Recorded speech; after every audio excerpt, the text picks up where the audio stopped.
Hi, good morning. Look, we're in Sheffield and it's rush hour and it's busy. We're just working our way to drop back onto the route now. Which should be in about 1 kilometre or 2, we'll be back on the route, which sets off from the station.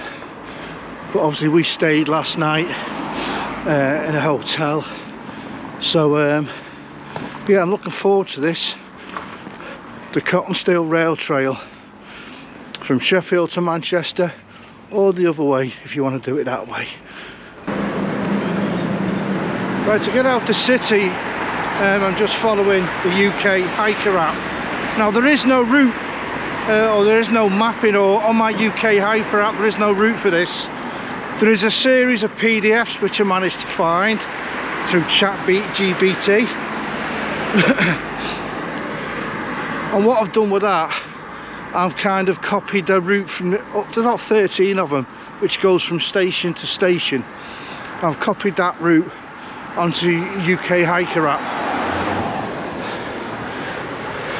And I think we're going to be going through Sheffield, or the outskirts of it, for about 10 kilometres till we break out of it. So it's a big old place. So we arrived last night and I managed to have a walk around the actual city centre. Lots of nice architecture, some lovely buildings, places to go for a drink and eat. Very studenty where I was, around the university. I also found a crucible. So it was a nice walk around. I ended up doing about 10 kilometres walking around the place. So I think it's going to be a busy first couple of hours until we get out of Sheffield itself. But we'll enjoy it.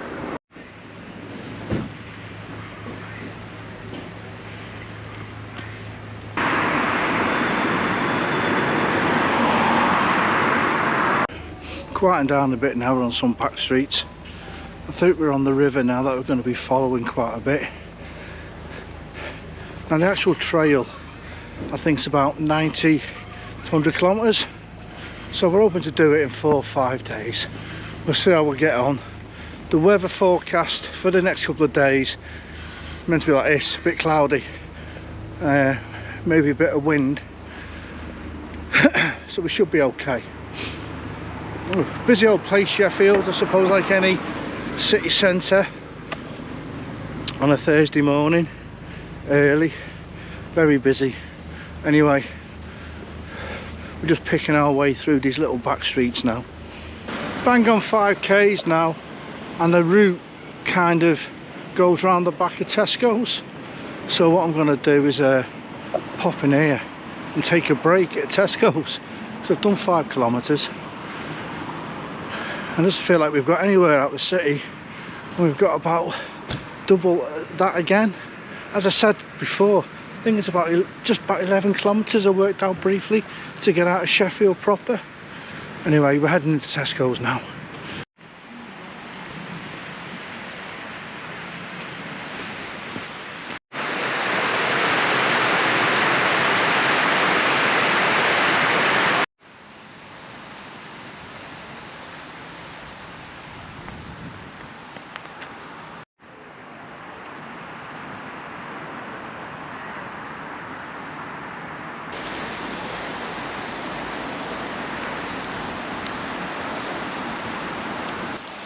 Been walking through this park called Millhouses Park. It's been great.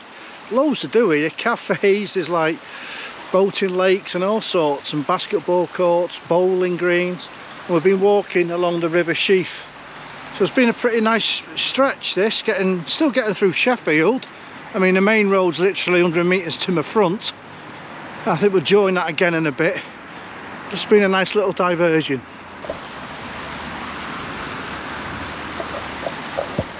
The Heart Trail, and that's what the PDF, first little PDF says to follow. You can hear the train track to my left there, just the other side of the river.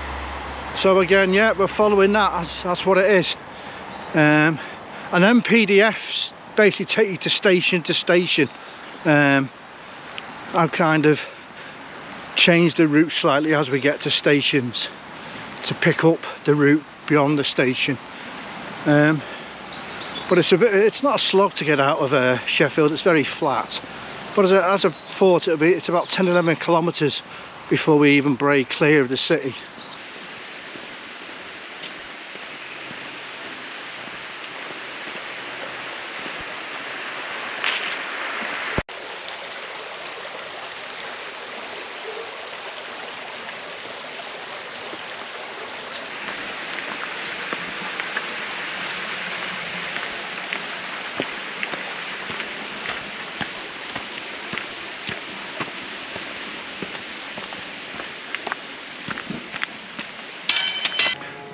We're just under 11 kilometres now, and we've kind of broke the grip of Sheffield. I'm on this little country lane now. This we'll pick up the moors where we're heading then for Grindleford. And on them little PDF things, this little bit it's just got strenuous. Yeah, so I think as soon as we break onto the moors, we've got quite a cheeky climb. But that's where we're heading for today. Is it Grindleford around the station here, but we're not going to the station unless we get there in time for the cafe. And that's like south east of Hathersage, so that's where our goal is for today, and find somewhere to camp around there. But yeah, we're just coming up to 11 kilometres now in about 10-20 metres. So I'm going to take a break.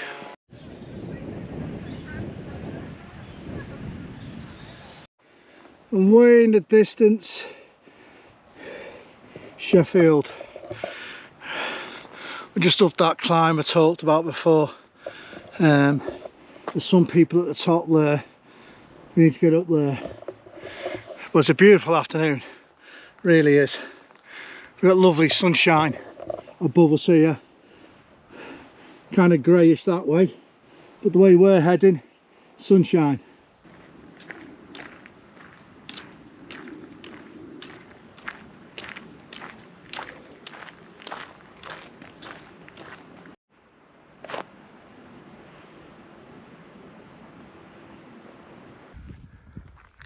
And there we have the first one, the Steel Cotton Rail Trail.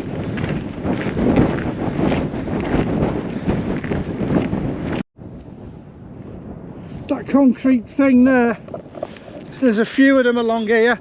They're air shafts, because the train track is literally going through the hill below us. As you're up on the moors, the weather's kind of changed, but it's easy enough going. I think we've broke the top of it now, and we're just trolling our way off it. We're dropping onto the A61 now, and we're kind of going that way. Just on 15 kilometres, so it's time for another little break soon. I've got new boots on today as well,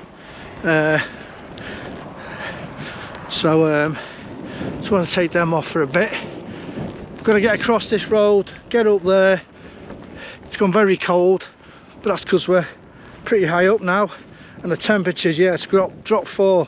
It was on 22 when I was saying how sunny it was. It's now 18. Yeah, so let's get across this road.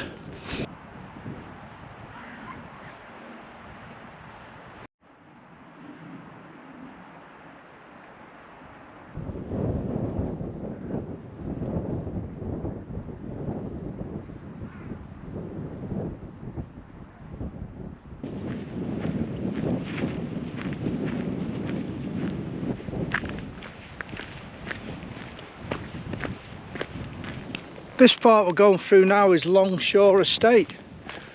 Very easy going, very busy, but it's gone very cold. And we're not too far really from Grindlebrook station now, where I think there is a cafe, and I believe it's open till 4, but I think you need cash. So I got some cash, took a tenner out when I went to Tesco's when we started. So we'll keep pushing on to there. And there we go, the Steel Cotton Rail Trail. Let's go left.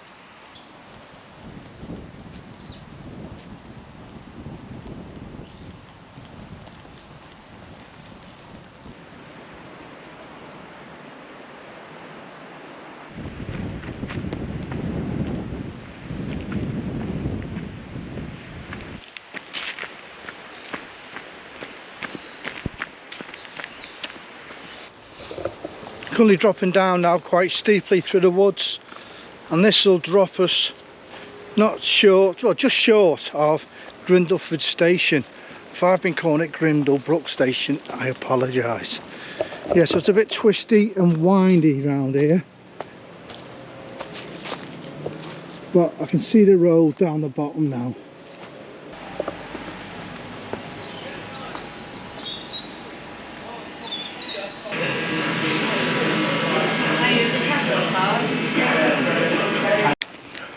Right, we just left Grindleford cafe, and it takes cards now.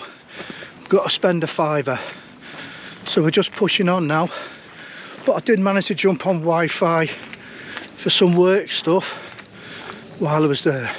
So the next station is Hathersage. And for those who know this area, I think we're going to drop on to the Derwent Heritage Way next to the river Derwent. And it's pretty tough to wild camp round here because it's so popular until we move into the moors in Hope Valley. So what I've done,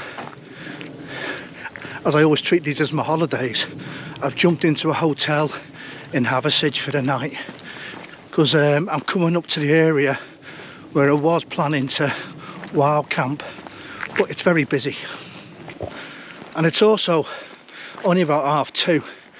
And I was hoping to pitch about 5:30. Made very good time. What about 19 kilometres? I was going to do about 22. That's where I planned to camp. I think I made so much good time because the first 11 kilometres was just road walking, getting out of Sheffield really. I'll try and show you where I was proposing to camp and see if we could get in there.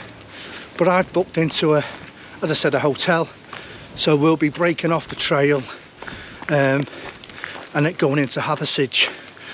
The trail just wanders beyond, carries on below it along the river Derwent.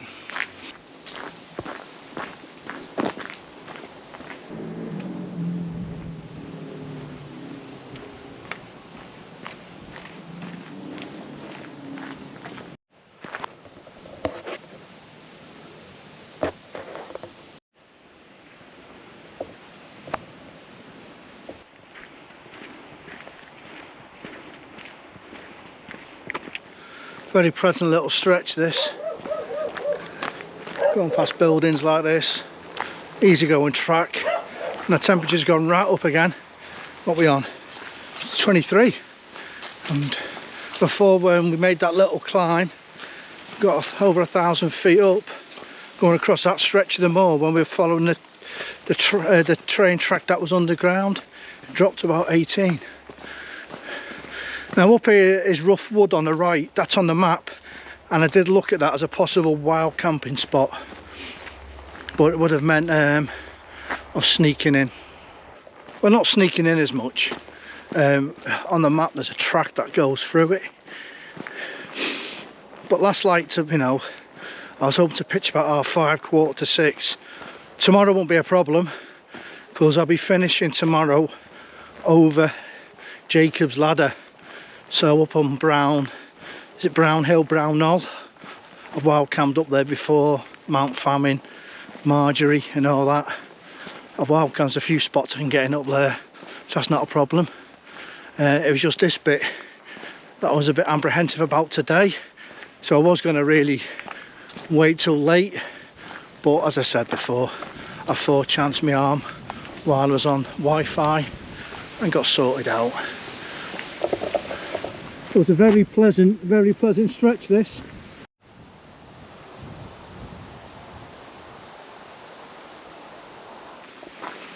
Going back the way where I said it was very pleasant being on this track. I shouldn't be on this track, I should be further down the valley. I always shot it about 400 metres, just chilling out really, just walking. Yeah, so we're gonna drop back onto the wood down here. I could have stayed on where I was going because it would have been a quicker way into Hathersage, but I wanted to have a look at this rough wood and see what it is like for wild camping. Like, not that I'm going there now, but it'd be nice to see what it was like, and also stick to the route as much as I can really.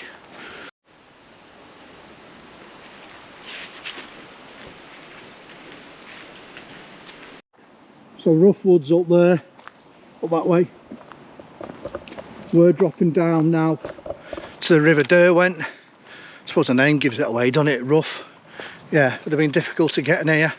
There was some fields before I entered the wood. That was for grazing, but there was no cattle in there, no sheep. You could get in there last lock-ins, I reckon. Really could. Because I've made such good time today, I would have been waiting around a couple of hours. Yeah, so it's just, we're on this path through a very steep slope, going from right to left as we're walking. But we should drop down very shortly now to River Derwent.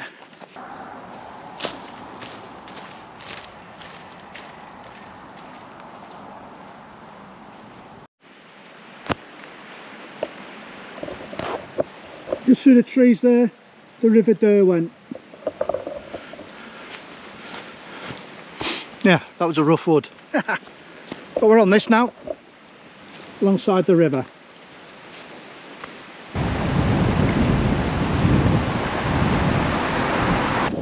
I also looked along the banks of the River Derwent to my left.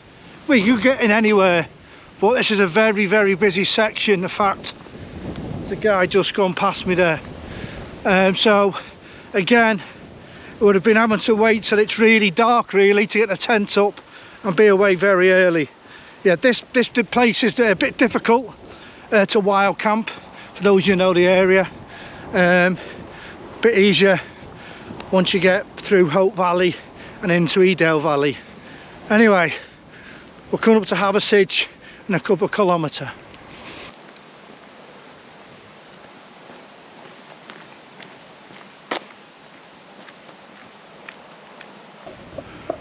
Right, this is where we're coming off the route. We're going to follow the road here, and then people are up into Hathersage and come back this way tomorrow and rejoin the route. Alright then, let's get into Hathersage. Right, that's made the hotel now. I remember I did come here for pizza. Anyway, going to get checked in in about half an hour. I think check-in's in at 4, it's 3:30 now. So I'm glad I chose this option. Otherwise I've been hanging around to wild camp. But we'll be in the tent tomorrow. Let's get checked in. We'll have breakfast in the morning. Well, this is the room. We've got a telly. That's all pretty nice. Always check out the ablutions. So that's pretty cool. Not bad. Well, we're going to enjoy tonight and relax as unexpected. Let's get sorted out.